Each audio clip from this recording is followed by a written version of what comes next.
Salam saudara-saudara sekalian. Hari ini kita akan membahas satu topik, karya pengampunan Allah dalam Yesus Kristus. Tujuan pembelajaran, selama dan setelah mengikuti proses pembelajaran, peserta didik diharapkan memahami alasan Allah menyelamatkan manusia melalui Yesus Kristus, tagihan pengetahuan. Yang kedua, memahami makna pengampunan. Ini juga tagihan pengetahuan.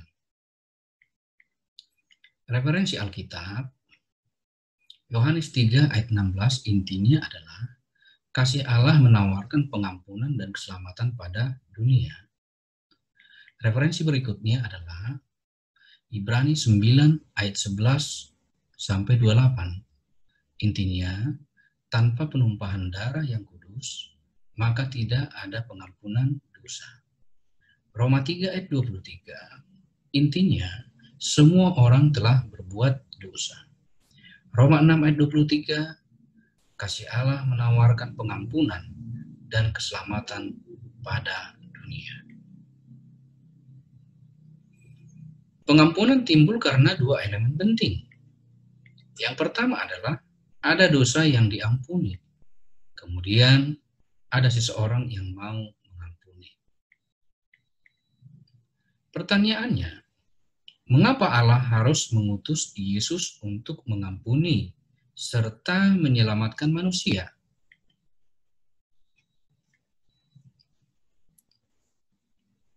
Alasannya adalah manusia sudah berdosa.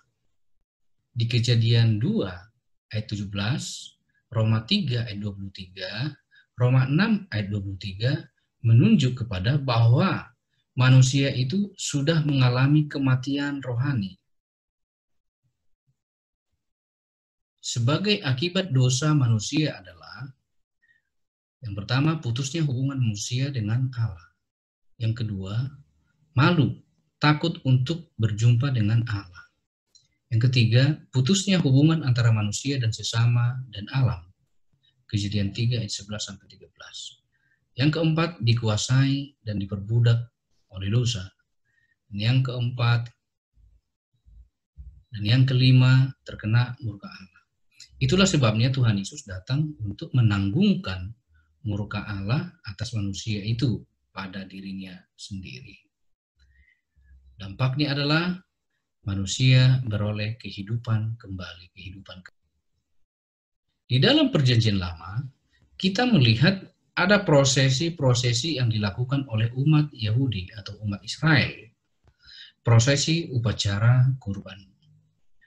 Kita lihat di gambar ini. Nah, pertanyaannya, apakah darah hewan dapat menyucikan dosa? Jawabannya adalah darah hewan tidak dapat menebus dosa. Upacara kurban adalah simbol karya anak domba Allah, yaitu Yesus Kristus. Yang membuat orang-orang zaman perjanjian lama diampuni oleh Allah bukanlah darah hewan, melainkan ketaatan mereka melakukan upacara kurban. Firman Tuhan berkata seperti ini, Ibrani 9 ayat 15. Karena itu, ia adalah pengantara dari suatu perjanjian yang baru, supaya mereka yang telah terpanggil dapat menerima bagian kekal yang dijanjikan. Sebab ia telah mati untuk menebus pelanggaran-pelanggaran yang telah dilakukan selama perjanjian yang pertama. Perjanjian pertama dan perjanjian kedua, dosa yang dilakukan manusia pada perjanjian pertama dan juga perjanjian yang baru ditebus oleh darah Kristus. Mengapa Allah mengutus Yesus turun ke dunia? Yang pertama, alasannya adalah karena Allah mengasihi manusia. Yang kedua, Allah Maha Pengampun. Yang ketiga, karena Allah adalah penyelamat. Efek dari kematian Yesus Kristus di salib. Yang pertama adalah Yesus Kristus menebus kita dari dosa. Titus 2 ayat 14 berkata demikian. Yesus yang telah menyerahkan dirinya bagi kita untuk membebaskan kita dari segala kejahatan. Ibrani 9 ayat 11 sampai 12. Tetapi Kristus sudah datang sebagai imam agung dari hal-hal yang baik yang sudah ada. Kemah Tuhan, di mana ia mengerjakan tugasnya sebagai imam agung, adalah kemah yang lebih agung dan lebih sempurna. Ia tidak dibuat oleh manusia, artinya bukan berasal dari dunia yang diciptakan ini. Yang kedua adalah Yesus Kristus menebus kita dari dosa Adam.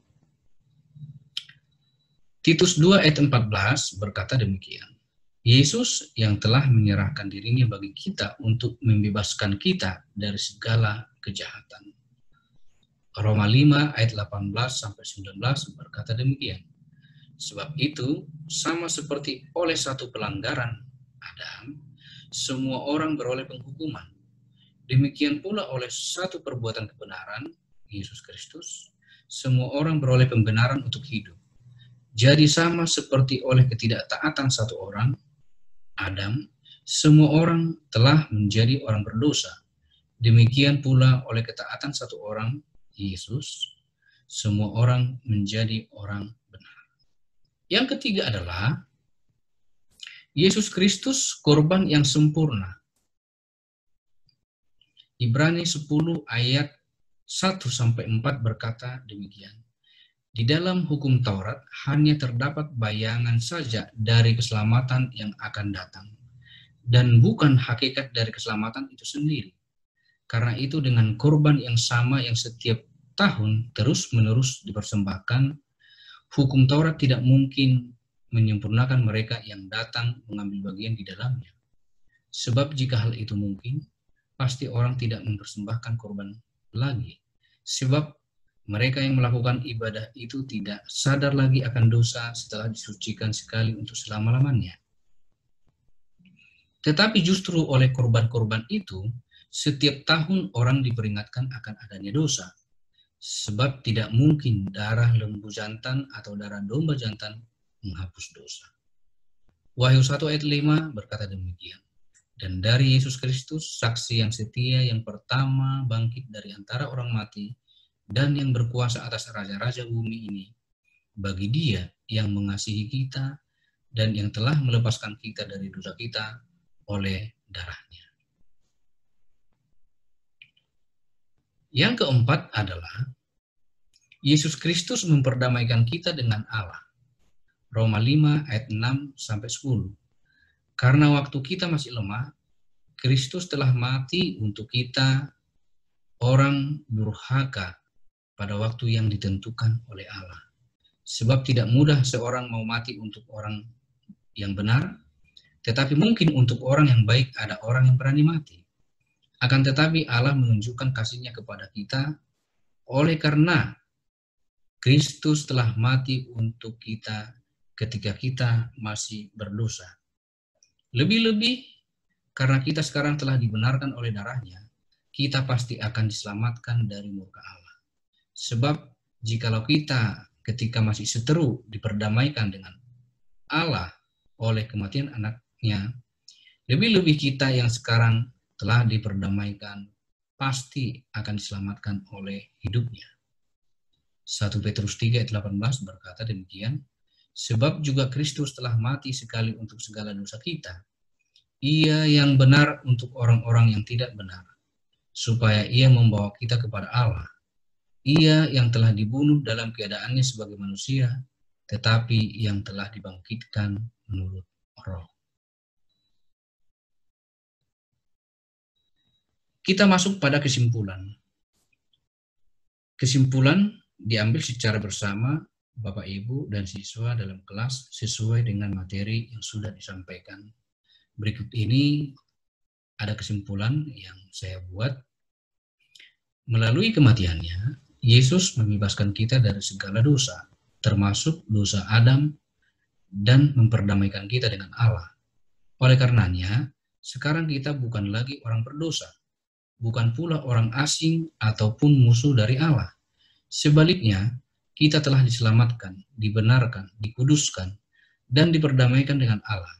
Dan ini semua bukan karena kita telah melakukan sesuatu, tetapi karena apa yang telah Yesus Kristus penebus kita lakukan, yaitu memberikan dirinya sendiri sebagai tebusan bagi kita semua. Kita masuk pada evaluasi. Ada 4 evaluasi, boleh dipakai sesuai dengan kebutuhan Bapak Ibu sekalian. Berikut ini ada penugasan kepada siswa untuk dikerjakan di rumah. Ada 2 pertanyaan yang perlu ditanyakan. Yang pertama kepada orang tua, dan yang kedua adalah bagi pengurus di gereja, baik itu kepada pastor atau pendeta atau majelis. Ini dapat dikumpulkan pada pembelajaran berikutnya. Jika materi ini bermanfaat, silahkan dibagikan. Dan jangan lupa subscribe dan tekan loncengnya untuk mendapatkan pemberitahuan mengenai materi terbaru. Terima kasih, Tuhan Yesus memberkati.